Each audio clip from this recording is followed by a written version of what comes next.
नमस्कार दोस्तों, मैं शरद कुमार राजपूत यूनिक ज्ञान अकेडमी में आपका हार्दिक स्वागत करता हूं। और आज जो है हम लोग समझेंगे क्लास 12 फिजिक्स फर्स्ट में एक जो चैप्टर है, चैप्टर नंबर 5 वैद्युत चालन यानी वैद्युत धारा चैप्टर। तो इसको हम लोग विधिवत रूप से समझेंगे। तो इस चैप्टर में हम लोग समझेंगे वैद्युत धारा क्या होती है, वैद्युत धारा की परिभाषा, और किसी चालक में विद्युत धारा का प्रवाह कैसे होता है ये समझेंगे। क्रांतिकाल क्या होता है ये समझेंगे। अनुगमन वेग, माध्य मुक्त पथ समझेंगे। बहुत सी चीज़ें हम लोग इस वीडियो में समझेंगे। तो चलिए स्टार्ट करते हैं। और ये सेशन बहुत इंपॉर्टेंट होने वाला है। और मैं आप लोगों से एक बात फिर कह रहा हूँ, यदि आप लोग नए हैं, इस वीडियो को देख रहे हैं, तो इससे पहले आप यूनिक ज्ञान एकेडमी को सब्सक्राइब कर लें।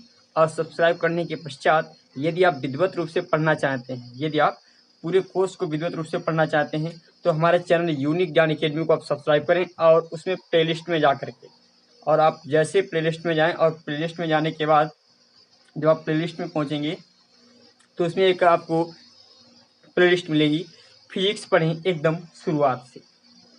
फिजिक्स पढ़ें एकदम शुरुआत से, उस प्लेलिस्ट में जाइएगा। मैंने फर्स्ट और सेकंड दोनों फिजिक्स आपको विद एकदम जो है सीरियल से सभी फिजिक्स, दोनों फिजिक्स से मैंने बताई हैं। तो चलिए स्टार्ट करते हैं आज का सेशन। तो पहला जो है इसमें समझेंगे विद्युत धारा। पाठ का नाम ही है विद्युत चालन, या हम इसे कहेंगे विद्युत धारा। इस चैप्टर का नाम दे रखा विद्युत चालन,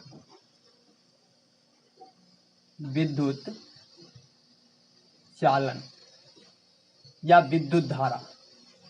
मतलब विद्युत को चलाना है तो विद्युत चालन भी कह सकते हैं, विद्युत धारा भी कह सकते हैं। तो पहले हम लोग विद्युत चालन या विद्युत धारा, बात आती है करंट यानी इलेक्ट्रिक करंट। दिखाई नहीं पड़ रहा है, मैं थोड़ा नीचे लिखता हूं। विद्युत धारा, विद्युत धारा।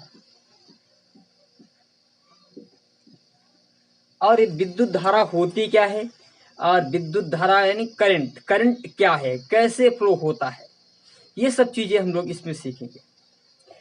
करंट किसी बल्ब को कैसे जलाता है, धारा घनत्व क्या होता है, ये सभी चीजें हम लोग इसमें सीखेंगे। तो देखें, सबसे पहले हम समझते हैं विद्युत धारा होती क्या है। विद्युत धारा, विद्युत धारा, विद्युत धारा क्या होती है। जैसे आप लोगों ने पानी देखा है, पानी को जब हम खेतों में सिंचाई करते हैं तो उसमें होता क्या है, जैसे एक ये फीता होता है, ये फीता होता है, फीता कहीं तो टैप होता है, और उसमें ये जलाशय से निकलता रहता है पानी। हम लोग क्या करते हैं, ऐसे से, और इधर खेत में निकल जाता है। इस प्रकार पानी, ये खेत है, इसमें निकल जाता है। हम लोग क्या करते हैं, इधर जो है बैट, इसको जो है पंपिंग सेट से जोड़ते हैं, तब ये स्थिति होती है। और ये इसमें जैसे विद्युत धारा, इसमें जैसे धारा चल रही थी, और ये जो फीता था हमारा, तो इसी प्रकार एक धारा तार, यानी ये तार है, ये क्या मैंने बनाया है, ये तार, जो जनरली हम लोग घरों में यूज करते हैं, जो सामान्यतः घरों में यूज करते हैं। जैसे ये एक वायर है, ये हमारी माइक का जो वायर है, इसमें भी धारा का प्रवाह हो रहा है, इसमें भी धारा का प्रवाह हो रहा है, तब इसीलिए मेरी आवाज जो अब तक पहुंच रही है। ये माइक है, इसमें भी धारा का प्रवाह हो रहा है, क्योंकि इस कंप्यूटर, इस लैपटॉप के द्वारा या इस मोबाइल के द्वारा ये जो माइक है ड्राइव की जा रही है, इसको थोड़ा चार्जिंग मिल रही है, चार्ज यानी आवेश मिल रहा है, और आवेश आता है तब ये क्या करती है, ड्राइव हो रही है, हमारी वॉइस को आप तक सुरक्षित और एकदम क्लियर पहुंचा रही है। क्यों? क्योंकि इसमें जैसे जिस प्रकार ये फीता होता है, फीता में जैसे धार चलती है पानी की, इसी प्रकार इसमें भी ये आवेश इलेक्ट्रॉन चलते रहते हैं। इस वायर में भी क्या होते हैं, इलेक्ट्रॉन चलते हैं। अब देखें ना, तो आवेशों की, किसी चालक में आवेशों के, अच्छा ये धारा में चलता कौन है। जैसे भाई इस प्रकार जैसे जल की धार है, तो धार में जल चलता है, भाई इस वाली धार में क्या चलता है, जल। तो इस धार में क्या चलेगा, इस धार में चलता है आवेश, इस धार में क्या चलता है, आवेश। यानी तो आवेशों की प्रवाह को, आवेशों की प्रवाह, आवेशों की प्रवाह ही क्या कहलाती है, धारा कहलाती है। आवेशों की प्रवाह ही क्या कहलाती है, धारा। परंतु यहाँ पर दिक्कत आती है, क्योंकि इसमें टाइमिंग इसमें भी टाइमिंग देखते हैं और इसमें भी टाइमिंग देखते हैं। जैसे हम लोग देखते हैं 1 घंटे में हमने फीते के द्वारा या मशीन के द्वारा ये खेत इतना भर दिया। इसी प्रकार इसमें भी हमें देखना है कि कितने समय में, ये मैंने इस तार से एक बैटरी लगा रखी है, ये बैटरी है, कितने समय में भर दी जाएगी। तो उस प्रकार इसमें भी समय की मात्रा है और इसमें भी समय की मात्रा निश्चित है।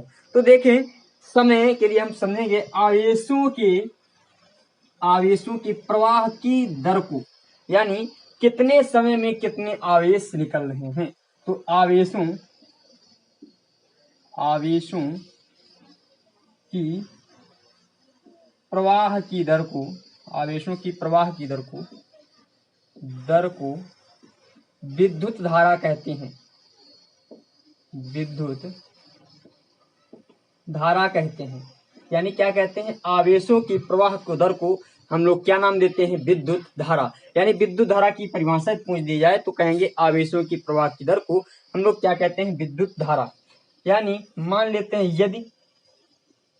यदि किसी चालक में, ये कोई चालक है और इस चालक में t समय में q आवेश प्रवाहित हो रहे हैं। यदि किसी चालक में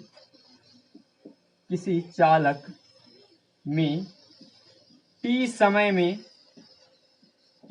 में q आवेश प्रवाहित हो रहे हैं, q आवेश प्रवाहित हो रहे हैं,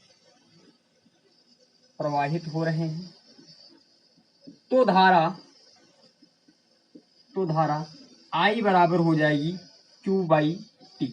यानी तो धारा क्या हो जाएगी, I बराबर Q बाई टी हो जाएगी।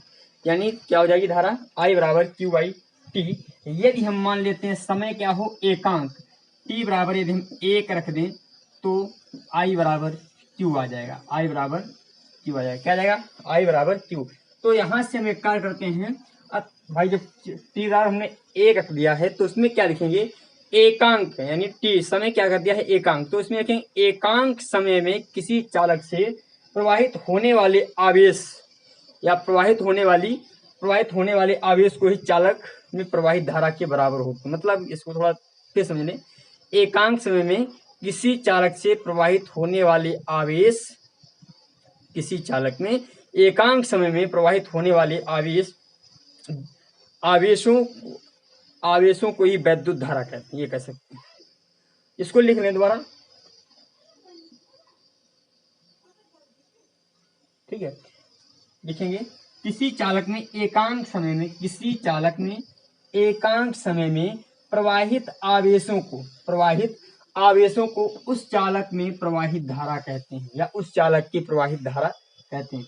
एकांक समय में किसी चालक से प्रवाहित होने वाले आवेशों को ही उस चालक की वैद्युत धारा कहते हैं, उस चालक की वैद्युत धारा कहते हैं या उस चालक में प्रवाहित धारा कहते हैं। ठीक है, यहां से I बराबर क्या निकला है हमारा, Q निकला है यहां तक। अब इसमें विद्युत धारा जो होती है और एक होती है अदिश राशि। विद्युत धारा कैसी होती है, अदिश राशि होती है। अब ये अदिश राशि कैसे होती है, विद्युत धारा एक अदिश राशि, विद्युत धारा एक अदिश राशि। ये अदिश राशि क्यों है, जबकि हम लोग जब फिगर बनाते हैं, कहीं पर हमने फिगर देखा होगा तो उसमें दिशा को प्रदर्शित किया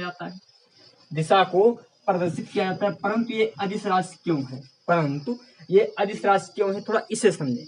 देखें अदिश राशि क्यों, मान लेते हैं ये वैद्युत धारा यहाँ से जा रही है, ये और एक वैद्युत धारा यहाँ से जा रही है, इस प्रकार यहाँ से वैद्युत धारा को लाएं। ठीक है, तीनों तरफ से वैद्युत धारा है। अब मान लेते हैं यहाँ से ये सदिश धारा होती तो इसे इधर जाना चाहिए था, इसे बिल्कुल सीधे निकलना चाहिए था और इसे बिल्कुल ऐसे निकलना चाहिए था यदि ये सदिश होती तो। परंतु यहाँ पर ये तीन जगह से करंट आ रहा है, 3 जगह से धारा इसमें आ रही है और हमने क्या किया, हमने 3 जगहों से आने वाली धारा को हमने एक ही तार में क्या किया, इसे स्टोर कर लिया। यानी अब यहाँ पर एक मोटा सा तार लगा दिया, अब इस तार से होकर के बहने लगी। अब ये धारा जो थी I1, ये मान लेते हैं I2 और ये मान लेते हैं I3, तो यानी टोटल जो है I धारा इधर से बहने लगी। तो मतलब यहाँ तक तो ये जो है सही से चल रही थी, परंतु इसके बाद ये एक ही दिशा में आ गई भाई जाना सदिश होती तो इसे ऐसे निकलना चाहिए, परंतु ऐसे नहीं निकली, ये सीधे सीधे निकल कर चली गई। तो इस धारा को ही, यानी इसीलिए क्या होती है, धारा अदिश राशि होती है, क्योंकि ये अपनी निश्चित दिशा में नहीं चल सकती। इसकी दिशा वही होती है जिधर हम चालक को मोड़ेंगे, वही दिशा होती है। ठीक है, और एक पॉइंट और, पॉइंट जैसे जैसे इसमें कह सकते हैं, क्योंकि हम लोगों ने आगे चैप्टर में पढ़ेंगे और जो है विद्युत धारा का प्रवाह, विद्युत धारा का प्रवाह इलेक्ट्रॉनों के द्वारा तो होता ही है, इसमें हम लोगों ने पढ़ा है। और आगे हम पढ़ेंगे प्रोटॉनों के द्वारा, इस चैप्टर में भी पढ़ेंगे प्रोटॉनों के द्वारा होता है, यानी प्रोटॉनों के द्वारा कैसे होता है उसको भी हम लोग समझेंगे। तो देखें, इसे विद्युत रूप से समझें। विद्युत धारा एक अदिश राशि है। विद्युत धारा कैसी राशि है? एक अदिश राशि है। और क्योंकि जो है ये सदिश के योग नियम का पालन नहीं करती है, क्योंकि ये सदिशों के योग नियम का पालन नहीं करती है। ठीक है, अच्छा, विद्युत धारा का मात्रक, यहां तक तो चीजें समझ में आ गई। अब मैं लिखता हूं विद्युत धारा का मात्रक क्या होता है। विद्युत धारा का मात्रक, तो विद्युत धारा का मात्रक क्या होता है? देखें भाई, मैंने I बराबर बताया था Q/T। तो Q क्या है? हमारा आवेश है। Q क्या है? आवेश है। T क्या है? हमारा समय है। Q क्या है? आवेश, और T क्या है? हमारा समय है। तो देखिए, आवेश का मात्रक होता है कूलाम, आवेश का मात्रक होता है कूलाम, और समय का मात्रक होता है सेकंड, समय का मात्रक होता है सेकंड। और इसी को ही, यानी कूलाम प्रति सेकंड, पहला जो इसका एसआई मात्रक आएगा हमारा, कूलाम प्रति सेकंड होता है। और इसी को हम लोग कहते हैं एम्पियर भी, इसे ही क्या कहा जाता है? एम्पियर। यानी कूलाम प्रति सेकंड को ही हम लोग क्या कहते हैं? एम्पियर कहते हैं। यानी विद्युत धारा का मात्रक कूलाम प्रति सेकंड या एम्पियर होता है। और अधिकतर जो प्रयोग किया जाता है, एम्पियर प्रयोग किया जाता है। अधिकतर प्रत्येक जगह पर जो प्रयोग होने वाला है वो एम्पियर प्रयोग में आता है। कूलाम प्रति सेकंड आता है वो भी, पर सबसे ज्यादा प्रयोग किया जाता है एम्पियर। ठीक है, अब देखिए इसके अन्य कई मात्रक होते हैं। सबसे पहला एक मात्रक मैंने बताया था, एक होता है एम्पियर मात्रक होता है, एम्पियर। और दूसरा मात्रक होता है कूलाम प्रति सेकंड। ये दोनों निकाल चुके हैं हम लोग, कूलाम प्रति सेकंड निकाल चुके हैं। और एक होता है स्टेट एम्पियर, एक मात्रक होता है state ampere, state ampere, state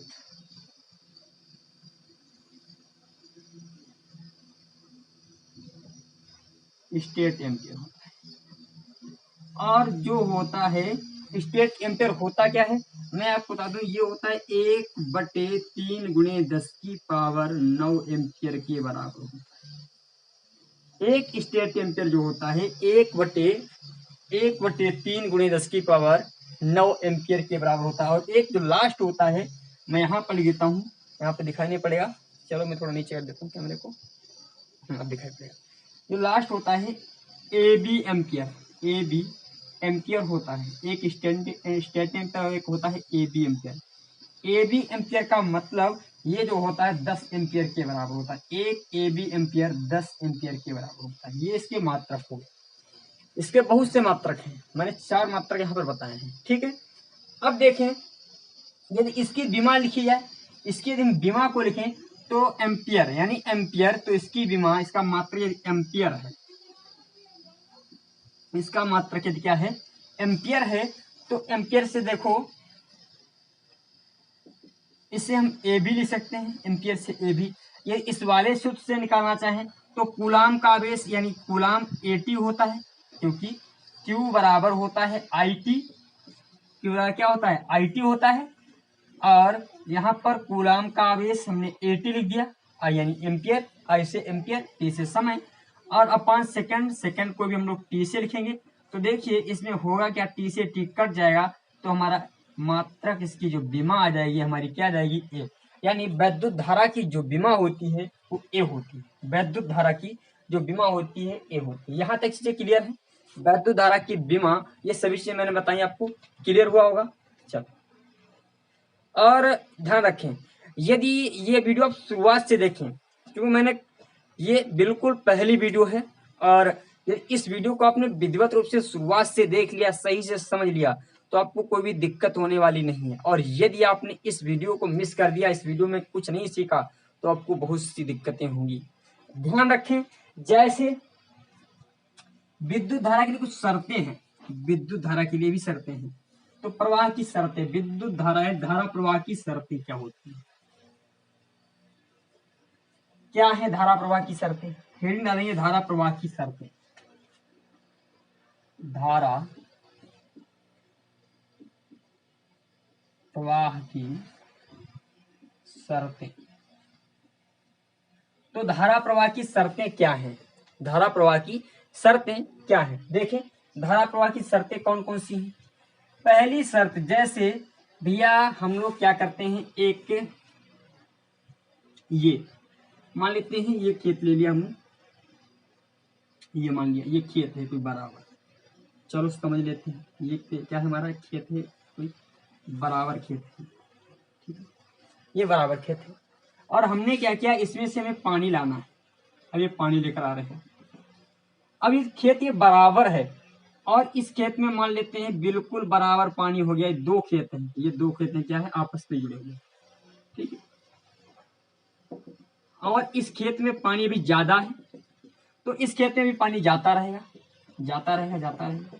अब जाहिर सी बात, समझे आपने जो सिंचाई की होगी खेतों में, देखा होगा पानी जो जब तक दूसरी सेल, जो आपका सेल डालते हो उसमें दूसरी सेल में जो ज्यादा होता है पानी, जब तक के लिए मान लेते हैं एक सेल से आपने दूसरी सेल में काट दिया पानी, तो पहली सेल में जब तक के लिए पहली सेल से दूसरी सेल में जब तक के लिए पानी जाता रहेगा, जब तक के लिए दोनों सेलों में पानी बराबर ना हो जाए, दोनों सेलों में पानी बराबर ना हो जाए। तो इसका मतलब जब तक के लिए पानी को ढाल मिलती रही, जब तक के लिए, यानी ऊंचे, जैसे इधर क्या था पानी हमारा उच्च था, इधर क्या था पानी हमारा उच्च था, और इधर क्या था निम्न था, तो पानी ये वाला ऐसे आता रहेगा, कब तक, जब तक ये इक्वल नहीं हो जाए, जब तक ये बराबर नहीं हो जाएगा, इस प्रकार आता रहेगा। तो मतलब धारा, जो यहाँ पर धार चल रही थी पानी वाली, उसे जरूरत किसकी थी, ढाल की, उसे किसकी जरूरत थी, ढाल की। तो इसे भी, विद्युत धारा को भी एक प्रकार की ढाल की जरूरत होती है, एक ढाल की जरूरत होती है। उस ढाल को एक नाम देते हैं हम लोग, कहते हैं विभवांतर। उस ढाल को ही क्या नाम देते हैं, विभव में अंतर। तो मतलब धारा प्रवाह की शर्तें, दोनों यानी ये लिखेंगे, चालक के दोनों सिरों के बीच विभवांतर होना आवश्यक है। विद्युत धारा प्रवाह के लिए चालक के दोनों सिरों के बीच, दोनों सिरों के मध्य विभवांतर होना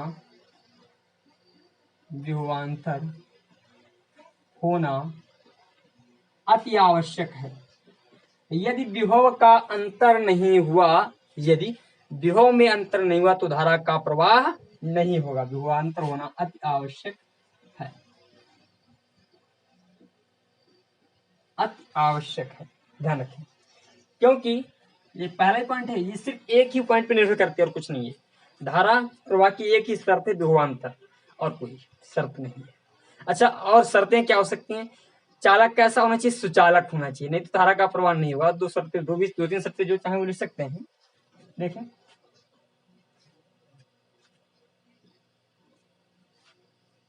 अति आवश्यक है। दूसरा पॉइंट, चालक,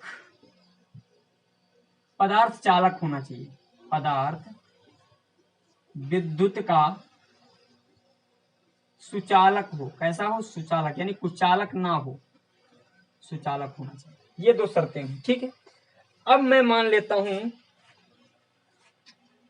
विद्युत धारा की दिशा निकाली जाए, तो विद्युत धारा की जो दिशा होती है, देखें जैसे इसमें ये कोई फिगर आपको बना हुआ मिल जाए, यहाँ पर समझ लें, ये कोई आपको फिगर बना हुआ मिल जाए, समझे, ये देखिए, चलो यहाँ पर मैंने एक बैटरी जोड़ दी है, यहाँ पर क्या किया, एक बैटरी जोड़ दी, और ये बैटरी का निगेटिव है और ये पॉजिटिव है।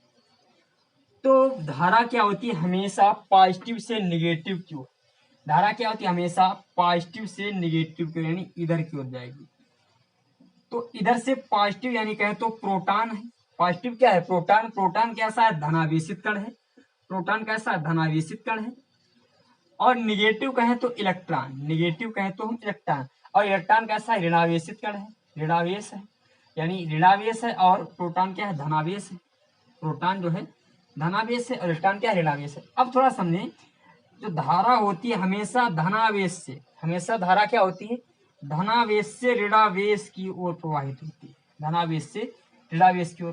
तो यहाँ से, और इलेक्ट्रॉन देखो भैया, इलेक्ट्रॉन और प्रोटॉन के मध्य होगा क्या, आकर्षण बल होता है इलेक्ट्रॉन और प्रोटॉन के। तो ये क्या करता है, इलेक्ट्रॉन इधर की ओर, इलेक्ट्रॉन जो है हमारा इलेक्ट्रॉन, ये इलेक्ट्रॉन इधर की ओर जा रहा है, ये इलेक्ट्रॉन जा रहा है, समझो ये इलेक्ट्रॉन जा रहा है।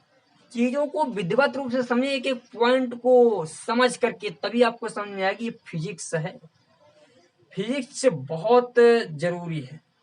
क्योंकि आज जो समय है ये, इसमें कुछ ना कुछ आपको फिजिक्स के बारे में नॉलेज नहीं, इलेक्ट्रिसिटी के बारे में नॉलेज नहीं है, ये आपका बिल्कुल बेसिक और व्यवहारिक चैप्टर है। इस चैप्टर में जो आप पढ़ोगे वो सभी प्रयोग में आएगा, जो आप पढ़ोगे वो सभी प्रयोग में आएगा, ध्यान रखिए। अब देखिए इलेक्ट्रॉन इधर चल रहा है और प्रोटॉन हमारा इधर चल रहा है उस साइड में। तो यहां से एक चीज निकल रही है, बात निकल के आ रही है कि धारा सदैव प्रोटॉन की दिशा में, धारा सदैव धनावेश की दिशा में चलती है, धारा सदैव धनावेश की दिशा में तथा ऋणावेश की विपरीत दिशा में चलती है। यहाँ से एक पॉइंट क्लियर हुआ भाई, प्रोटॉन हमारा इधर जा रहा था तो धारा भी हमारी उधर की ओर ही प्रवाहित हो रही थी, और इलेक्ट्रॉन हमारा इधर आ रहा था। क्यों? क्योंकि इधर पॉजिटिव और इधर नेगेटिव, और पॉजिटिव और नेगेटिव के मध्य होता है आकर्षण, तभी इलेक्ट्रॉन को आने की यहाँ पर मजबूरी है, कहे तो मजबूरी है, तो इसीलिए इलेक्ट्रॉन यहाँ पर आएगा। परंतु इलेक्ट्रॉन तो इधर आ रहा है और धारा हमारी उधर बह रही है, तो धारा हमेशा इलेक्ट्रॉन के विपरीत दिशा में और प्रोटॉन की दिशा में प्रवाहित होती है। तो यहाँ पर एक पॉइंट लिखेंगे, धारा का प्रवाह सदैव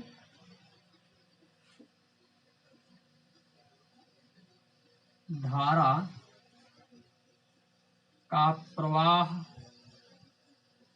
सदैव धनावेश की दिशा में, धनावेश की दिशा में तथा ऋणावेश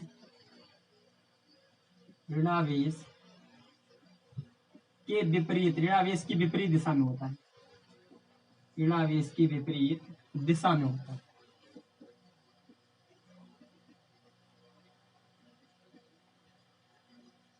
ऋणावेश की क्या होता है, विपरीत दिशा में होता है, धनावेश की दिशा में होता है और ऋणावेश की हमेशा क्या होता है, विपरीत दिशा में होता है। यहां तक चीजें क्लियर है, कोई दिक्कत वाली बात नहीं है।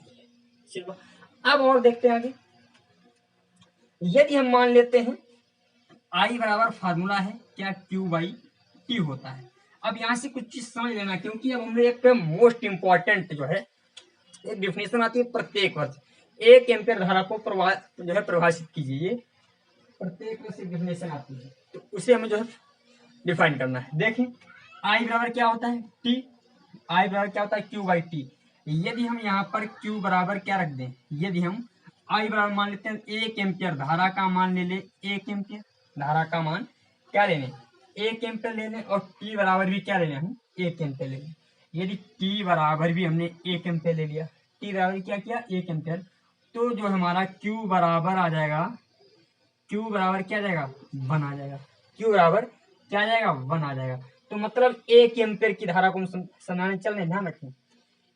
इससे भी हम 1 एम्पीयर की धारा की परिभाषा निकालेंगे। अब देखिए यहाँ पर समझे, Q बराबर क्या आ गया हमारा 1, और एक हम लोगों ने फार्मूला पढ़ा है, यदि आपने पहला चैप्टर नहीं देखा है उसे विधिवत रूप से समझिए, क्योंकि उसमें ये जो फार्मूला जो बोलने जा रहे हैं यहाँ पर उसमें मैंने प्रूव्ड किया है, उसे आप विधिवत रूप से देखिए। मैं इसीलिए बार बार कहता हूँ, यदि आप 20 से देखें तो आपको समझ में नहीं आने वाला, शुरुआत से पढ़िए, एक एक चीज को क्लियर कीजिए, तभी आपको मजा आएगा पढ़ने में और अच्छा लगेगा मुझे पढ़ाने में, क्योंकि जब आप समझेंगे तो मुझे थोड़ा आनंद मिलेगा, मोटिव होऊंगा, मैं आपके लिए बहुत कोशिश करूंगा और अच्छी से अच्छी चीजें लाने की।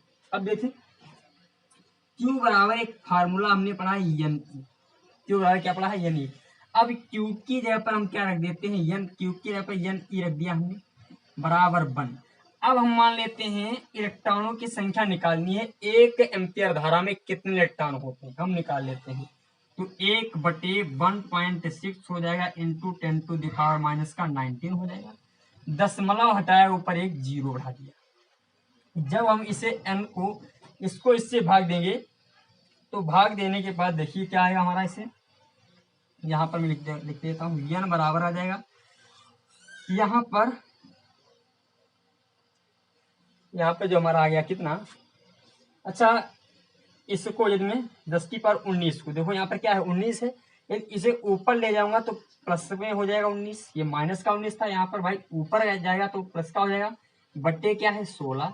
तो n बराबर यदि मैं लिख दूं 16, यानी 2 जीरो बढ़ा दिया तो यहाँ पर एक घात क्या हो जाएगी हमारी, कम हो जाएगी, एक घात क्या होगी हमारी, कम हो गई, बटे कितना है 16, 16 छिंगा कितना होता है, 16 छिंगा 96 होता है। बच गया कितना, बचा हमारा कितना यहाँ पर, बच गया यहाँ पर भाई 16, यानी बच गया 4, तो 16 दशमलव गया, 16 दूनी 32, फिर कितना बच गया 8 और 16 पंचे 80, यानी n बराबर कितना गया 6.25 गुणे 10 की पावर 18, 6.25 गुणे 10 की पावर 18 आया। ये क्या है, इतने इलेक्ट्रॉन, इतने इलेक्ट्रॉन। अब यहां से यदि हम 1 एम्पीयर धारा की परिभाषा निकालना चाहें तो क्या निकाल सकते हैं, यदि किसी चालक में, यहां से लिखेंगे यदि किसी चालक में प्रति सेकंड प्रवाहित होने वाले इलेक्ट्रॉनों की संख्या इतनी है, यदि किसी चालक में प्रति सेकंड, यदि किसी चालक में प्रति सेकंड में प्रवाहित होने वाले इलेक्ट्रॉनों की संख्या, या एक सेकंड में, यदि किसी चालक में प्रति सेकंड, या चालक में एक सेकंड में, एक सेकंड में कितने इलेक्ट्रॉन, 6.25 गुणे 10 की पावर, 6.25 गुणे 10 की पावर 18 इलेक्ट्रॉन प्रवाहित हो रहे हैं, प्रवाहित हो रहे हो, तो वैद्युत धारा का मान, तो वैद्युत धारा का मान, यानी यदि किसी चालक में एक सेकंड में, किसी चालक में एक सेकंड में 6.25 गुणे 10 की पावर 18 इलेक्ट्रॉन प्रवाहित हो रहे हैं, तो वैद्युत धारा का मान 1 एम्पियर होता है, 1 एम्पियर होता है। वैद्युत धारा का मान क्या होता है, 1 एम्पियर होता है। यहाँ तक चीजें क्लियर है, कोई दिक्कत वाली बात नहीं।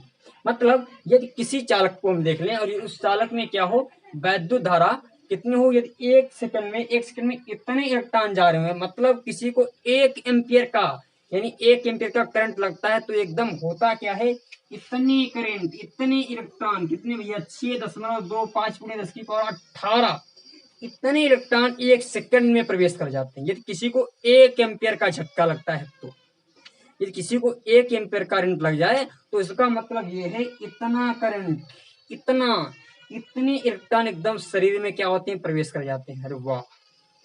और यदि इसे कहीं 2 एम्पियर लग जाए तो इससे 2 गुने, 4 एम्पियर तो इससे 4 गुने, तो मतलब 1 एम्पियर का करंट लगने से इतने इलेक्ट्रॉन हमारे शरीर में प्रवेश कर जाते हैं। ठीक है, अच्छा ये तो हुआ 1 एम्पियर धारा, और इसे 1 एम्पियर वैद्युत धारा डाल लेना, हेडिंग उसी में लिखना, ये बहुत इंपॉर्टेंट है, क्योंकि प्रत्येक बार एग्जाम में 1 एम्पियर वैद्युत धारा की परिभाषा पूछी जाती है, हर वर्ष ये एग्जाम में आता है, ध्यान रखिए। चलो अब देखते हैं आगे और समझते हैं कुछ चीजें। वैद्युत धारा होती कितने प्रकार की है, जो वैद्युत धारा होती है वो आपकी होती तो कितने प्रकार की होती है, तो इसे समझेंगे। वैद्युत धारा कितने प्रकार की होती है आपकी, देखो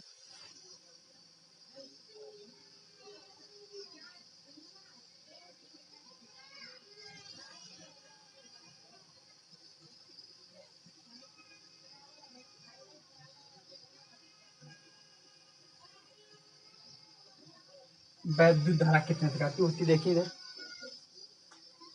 विद्युत धारा के प्रकार, विद्युत धारा के प्रकार। तो विद्युत धारा आपकी जो होती है वो 2 प्रकार की होती है, पहली होती है दिष्ट धारा और दूसरी होती है प्रत्यावर्ती धारा। दिष्ट धारा और प्रत्यावर्ती धारा, यानी पहली एक धारा होती है दिष्ट धारा, दिष्ट धारा, दिष्ट धारा, और दूसरी होती है प्रत्यावर्ती धारा। अब देखो दिष्ट धारा में होता क्या है, धारा का प्रवाह जो सदैव क्या होता है, नियत रहता है, एक जैसा रहता है। धारा क्या होती है, सदैव नियत रहती है। जैसे समझे, इसमें धारा का प्रवाह ऐसे होता है, मतलब ये बिल्कुल नियत एकदम, ये मान लेते हैं इसका माध्य, ये क्या है, माध्य। और धारा इसमें होती क्या है, बिल्कुल बिल्कुल एकदम स्टिक, ऐसे बिल्कुल लाइन से बहती है। मतलब बात यह है कि जब तक के लिए आप बैटरी को, किसी बैटरी को यूज कर रहे हैं, ठीक है, आपने किसी बैटरी को यूज किया तो उसमें करंट जब तक आएगा तब तक के लिए बिल्कुल एक जैसा बराबर आएगा, बराबर आएगा, कम ज्यादा, मतलब ये सिस्टम नहीं होगा कि कहीं कम हो रहा है, कहीं ज्यादा फिर कम हुआ, फिर बहुत ही कम हो गया, फिर ज्यादा हुआ एकदम, फिर कम हो गया, ये सिस्टम नहीं होता है। इसमें एकदम धारा क्या क्या होती है, बिल्कुल नियत होती है। धारा का मान सदैव क्या होता है, नियत होता है। यानी इस प्रकार की वैद्युत धारा में धारा का मान सदैव क्या होता है, नियत होता है। धारा का मान सदैव नियत होता है, या लिखेंगे इसका मान समय के साथ परिवर्तित नहीं होता है। इसका मान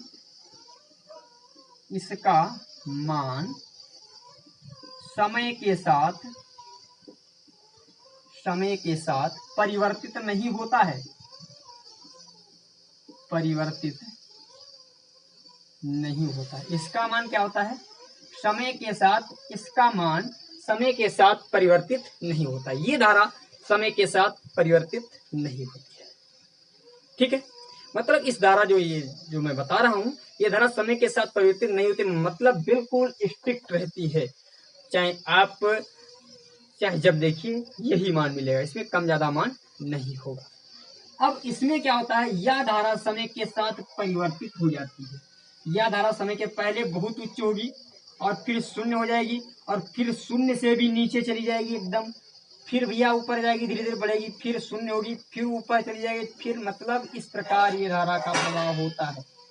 इसमें क्या होता है, इसमें समय के साथ धारा परिवर्तित होती है, इसमें समय के साथ धारा परिवर्तित होती है।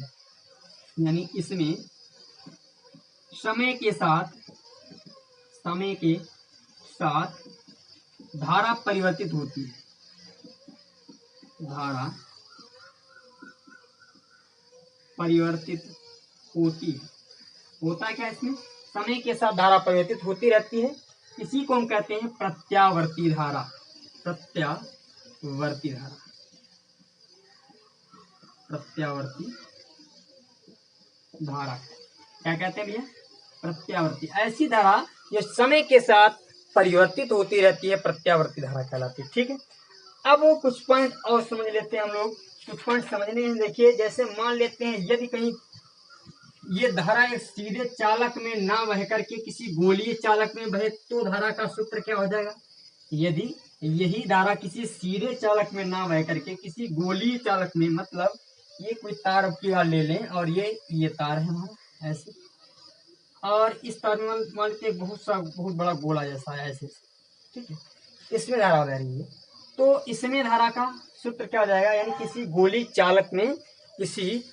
चालक में आवेशों के प्रवाह के कारण जो धारा होती है वो इसे डालेंगे, किसी गोलीय चालक में आवेश